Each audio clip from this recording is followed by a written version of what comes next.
What's going on, everyone? Jeremy here with RC Nightmare, filling in with another vlog as I am now filming ahead of time as I will be out in Vegas competing in a card tournament, only to come back and take another day off for some RCing so I can get out the on-road, the Fortec, and the TRX4, and I'm thinking of ordering a G-Made because dang, those things are sexy.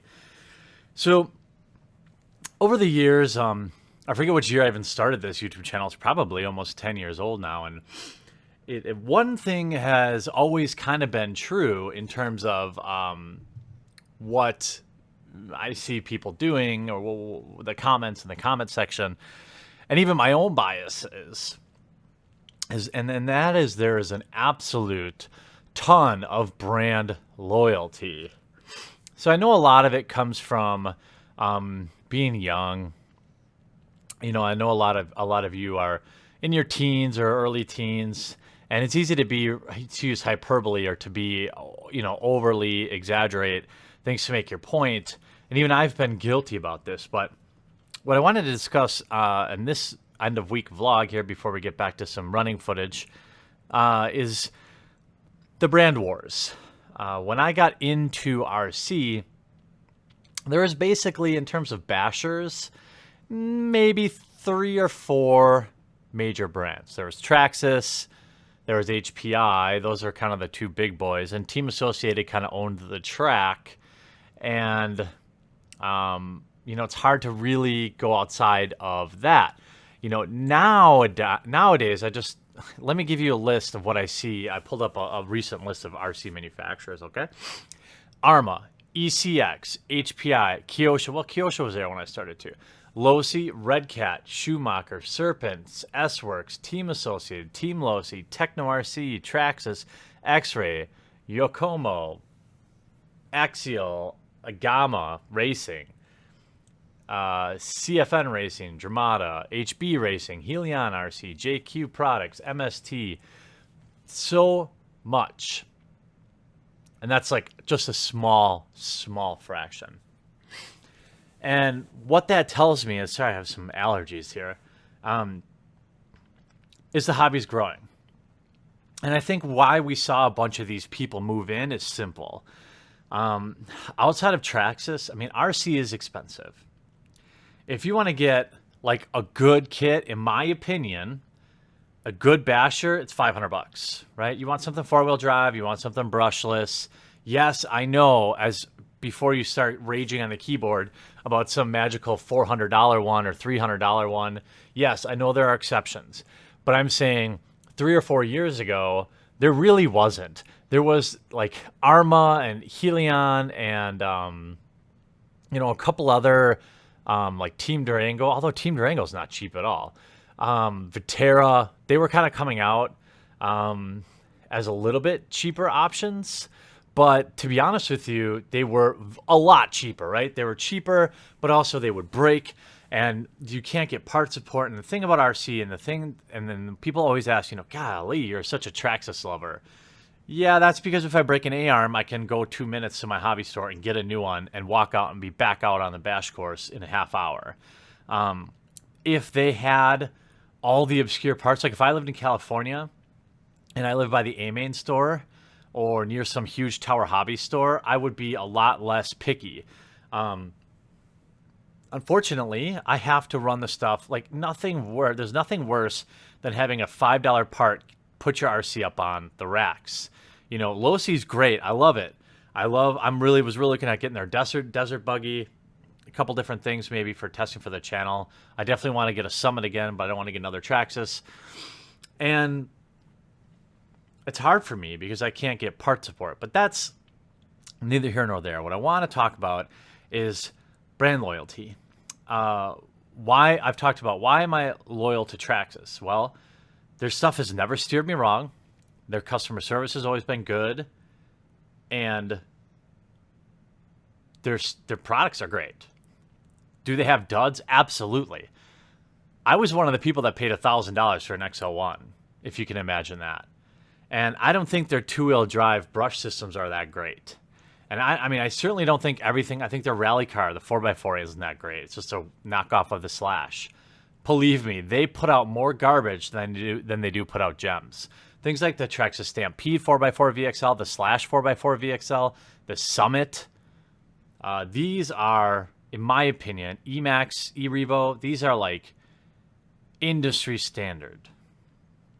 HPI has a lot of great stuff, and I've owned it all. If you've been following the channel for a long time, I'm just going to take a look at. I've never run a Firestorm, but the 5th scale I've run, the Savage I've run, the Savage Flux I've run, the Trophy Buggy I've run, the Bullet I've run. I mean, I've run almost all of the stuff they have to offer, and this is 5 years later. I mean, a Wheelie King, no, I haven't run that. They have a lot of on-road stuff that I've never really been interested in. That's not to say they're no good. I just mean I've always just been a basher. And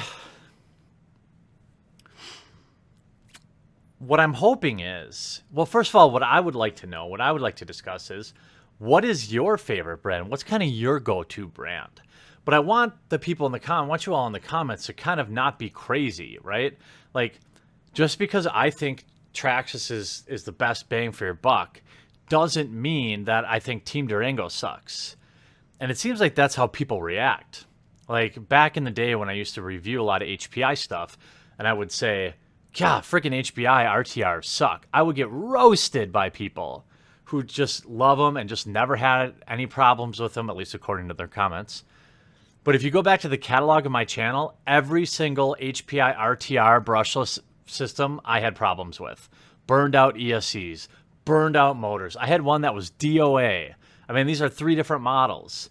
Things breaking, extremely brittle. The Savage Flux was so brittle. The battery doors didn't close right. I mean, so many things that I just never had a problem with Traxxas.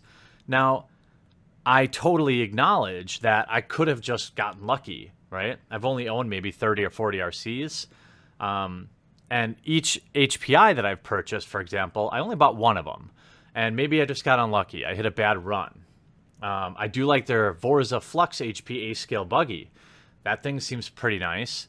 629's, you know, kind of a pricey jump-in point for an A-scale buggy. If I'm going to do one, I might build it and put a Tekin system in it. But what I'm interested in is, and what I'm also looking for is kind of an update from you all. Where is the quality at in the RC world right now? What's winning at the track? Back when I was racing, it was basically all team associated. You could get some Team Durango stuff. That was pretty expensive, but you kind of felt cool because it was a little different.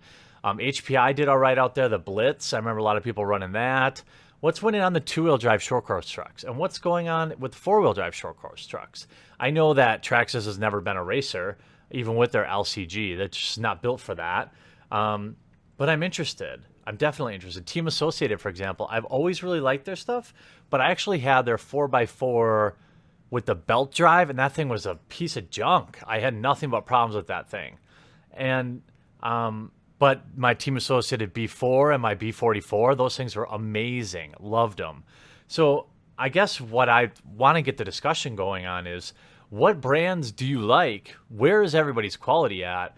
And why is it, do you think, that people are it's such a hot button issue to talk about, you know, which brand might be the best brand? Because to me, it's not about the best brand. It's about a particular model in a line. So, like, I think the Traxxas Stampede 4x4 VXL is your best basher under $500, period.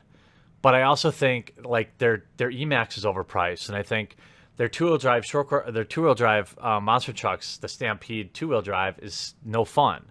You know, HPI has its stuff that it's good at. Team Associated, the B4, B44. I don't know if they still make the B44, but you know, their short course trucks I haven't had luck with. Losi, loved the Losi 4-wheel drive with an A-scale power system. That actually rivaled the Slash 4x4 to me. But you know, did I like their Losi 2-wheel drive? No, that thing was a pile of junk. Not their race one, but their RTR one. So I mean, there's a lot. I'm wondering, which hidden gems do you think are out there? Some random off-brand. Remember, if you've been around a while, remember the Thunder Tiger G3 MT4, MT4 G3? That is probably my all-time favorite monster truck, and then they changed it, and then it sucked. That thing outside of the body was an incredible, incredible kit, but I didn't see that same quality across other Thunder Tiger. So what makes and models do you think are the best on any one particular line? I'm really looking forward to seeing all your responses in the comment section down below. Thanks for watching this video. We'll talk to you again real soon.